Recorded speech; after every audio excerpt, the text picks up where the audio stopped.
Hey everybody, it's me, Angel Benton, and it is time for another edition of Angel Sudsy Recap, where we delve into the world of daytime television and we do a few reality shows on the side.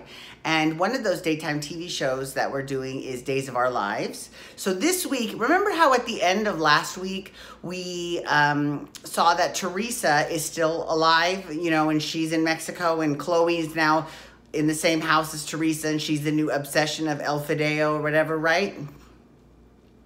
So this week we kind of saw a little bit more about that, and Theresa was going off about how, you know, it's really super important that, you know, she does everything that El Fideo says because he is crazy and very powerful, and he'll have everyone you know murdered, and, you know, so, you know, she's basically trying to put the fear of God in Chloe, and then she comes up with this scheme to stage this fight with Chloe. So they do, and then Miguel, who is Mateo or El Fideo's henchman, is distracted, and then Theresa nicks the key. She's got this key. Okay, so I know it's kind of it's a little bit convoluted, but here's the thing. She's got she's got a key to El Fideo's office, and El Fideo only communicates with his underlings via jump drive. I don't know, but she took the thumb drive, and then she's gonna go and give that to her, escape and give that to her father. Okay, so that's that. So then there's another storyline going on, and that's this whole Abby Chad thing, right? So we found out that it was Abby that killed not Stefano. That would be Hope. Let's just talk about murderous women on soaps. There are so many murderous women on soaps, like a lot. Not just on this show, but on Young and the Restless too. I mean, Nikki was going, and I give kudos to that show because they acknowledge it. They are the ones saying, you know, this is how it is. I've killed this person, and this person. Okay. Sorry. All right, so let's move on. All right, so Vivian encounters Kate, and Kate is like, oh, honey, when I tell the board what your creepo son did and how you were teaming up with Andre to take him down, I mean, like, you're going down, sweetheart. So then Vivian pulls a gun on Kate, and Kate wrestles it from her and ends up shooting Vivian and killing her, and she's dead. However, okay, so then at the same time, we've got Will. Now, Will has gone to the prison to meet up with Clyde Weston, and Clyde basically didn't have anything other than Rolf's diary. So he gives him Rolf's diary, and we see Will talking a lot about what's the formula that made me take my breath, what's the formula that brought me back to life, blah, blah, blah. And while he's saying that, we see someone inject something into Vivian. Now, we don't see her eyes open, we don't see anything like that, so we don't know if it worked or not, but I'm sure they did that on purpose. I mean, for all intents and purposes, she's dead, but you never know, right? And listen, she had a kid that's a Demera, and you know those Demeras have a tendency to keep popping back. I really enjoyed Vivian this time around. But having said that, knowing that Marcy Miller is going to be leaving the show, I'm kind of okay with them getting rid of Vivian as well, because the two of them together were actually phenomenal, but they didn't have that many scenes together, but they were pretty fucking great, both of them. Really, really good. So I give you all very much credit.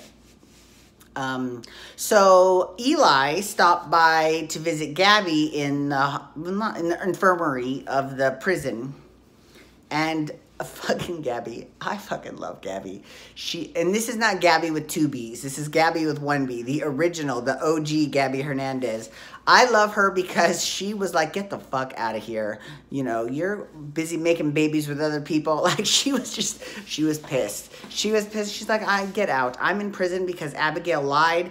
And he's like, it's looking that way, and it's looking like we're going to get you out of here. She's like, great, then go do that and get the fuck out of here. Like, she was, I love her. I love everything about Gabby. Now, what's interesting is that what spurred that whole debate between argument between Kate and Vivian was that Kate discovered that Vivian's connection to Leo, and Vivian had tried to get Kate to partner with her to help Leo take down Titan, which would take down their mutual ex, Victor Kiriakis. And Kate was basically like, yeah, no, I'm not going to do that. I would never team up with you for a million years. And not just that, that's when she said, I'm going to go to the board. I'm going to tell them everything your creepo son did to Abigail, blah, blah, blah. So that was cool.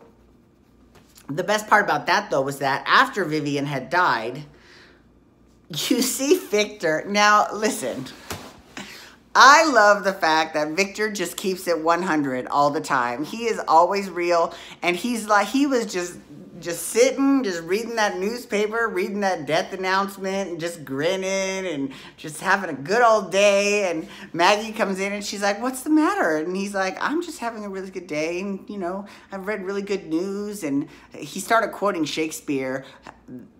I don't know Shakespeare, so I don't remember the quote, but basically he said that Vivian was dead.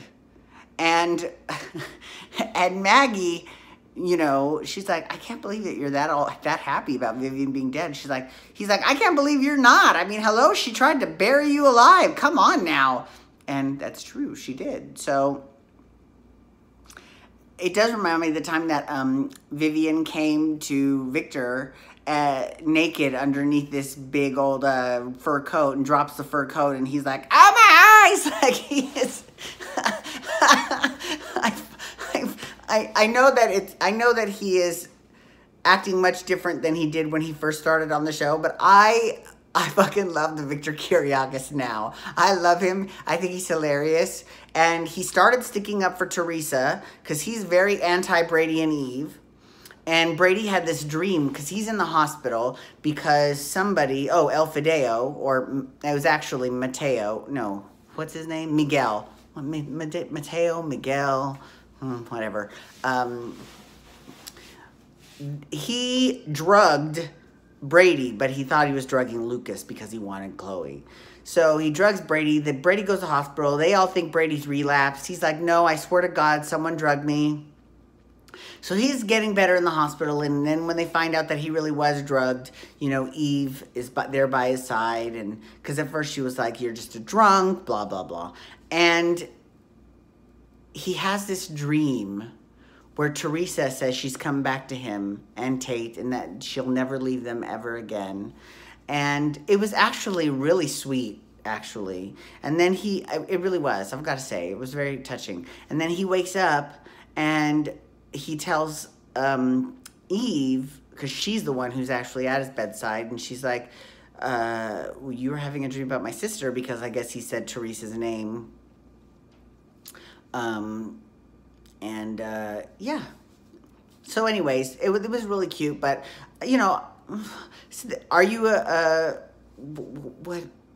Thrady fan, or are you a Bree fan? Really, honestly, I don't give a shit fan. However, I will say that whoever Brady chooses to be with, Eve or Theresa, they better up their life insurance, because Brady has a history of choosing women that end up dead, like Ariana or Madison. So you never know. You never know. Although I did hear that Nicole is coming back, so that's fucking great. You know what, honestly, I really hope they put Nicole with Eric. I really do, because Eric and Jennifer I would have more fun watching the fucking paint dry. They're that bad. They're awful. Not awful actors, they're just so boring together. Yeah, I want Nicole to come back, and I want Nicole to take Eric back. And I mean, I miss the days when Jennifer and Nicole used to fight over Daniel, and when Nicole was pregnant, Jennifer pushed her down the stairs. That is like that scene in Days of Our Lives history, that is like literally the epitome of fierce soap opera, I'm a pregnant woman falling down the stairs. I mean, Abby did it on Young and the Restless.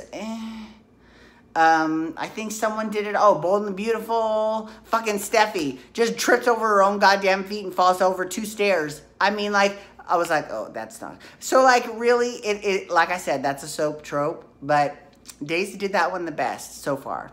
So anyways, thank you so much for logging on today. I do appreciate it. Please feel free to follow me on Twitter, Instagram, and Snapchat at Angel Benton. You can hashtag days or DOOL to talk Days of Our Lives, or you can also hashtag YR to talk Young and the Restless, because I'm doing that next. Alrighty, everyone. Have a great day. Peace out. Wubba, wubba, wubba.